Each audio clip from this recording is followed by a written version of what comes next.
embroidery is panubok. Mahirap din kasi masakit sa mata, masakit sa balikat, masakit sa kamay, masakit sa buli. Sabi nila, gawa namin yung authentic ba or yung hindi siya common. Lahat ng mga designs namin, makikita talaga siya sa paligid namin. Kagaya ng pako-pako, makikita yan sa mga gilid ng sapa. Sudlikamas, ng python snake, sikag-sikag or fishbone. Tuko-tuko, support siya ng traditional house namin doon sa bundok. Kasi yung red, isang matapang siya na kulay. Nasa dugo na talaga namin yung pagbuborda. Ginagawa namin, hindi lang sa pera, kundi maipapamana namin sa mga younger generation. Na kung mawala man kami, meron pa rin yung mga gawa namin.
There are many communities in Bali and its neighboring islands that weave textiles.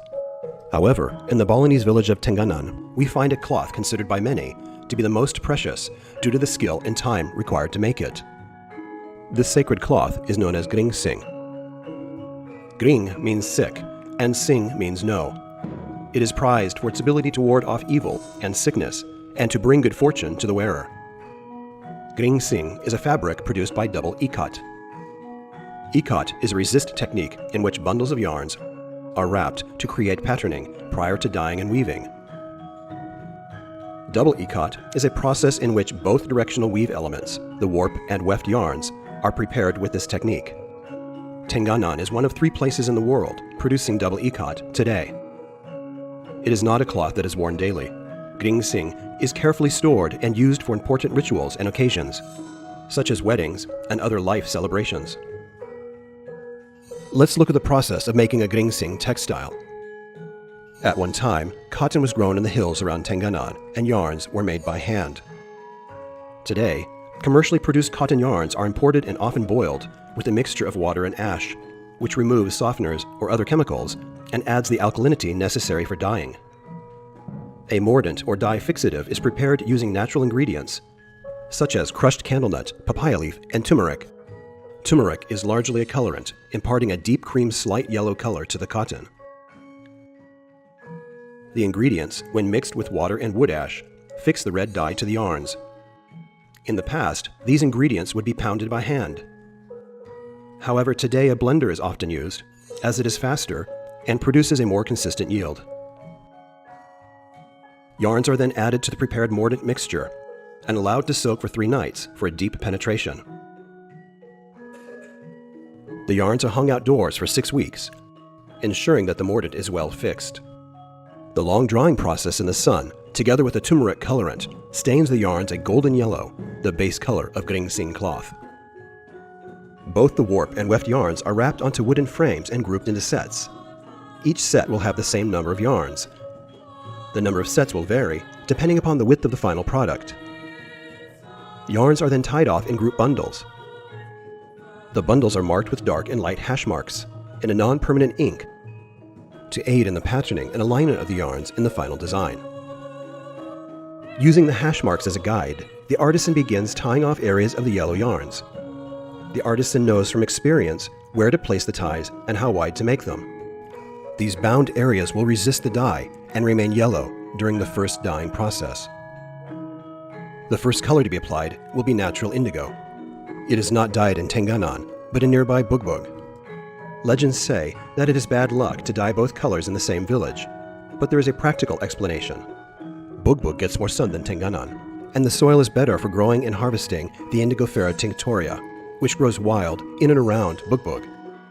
Resist-tied yarn bundles are placed in vats of locally grown indigo. The process takes about 2 weeks, dyeing and drying several times, repeating until the color is a deep, consistent blue across all yarns.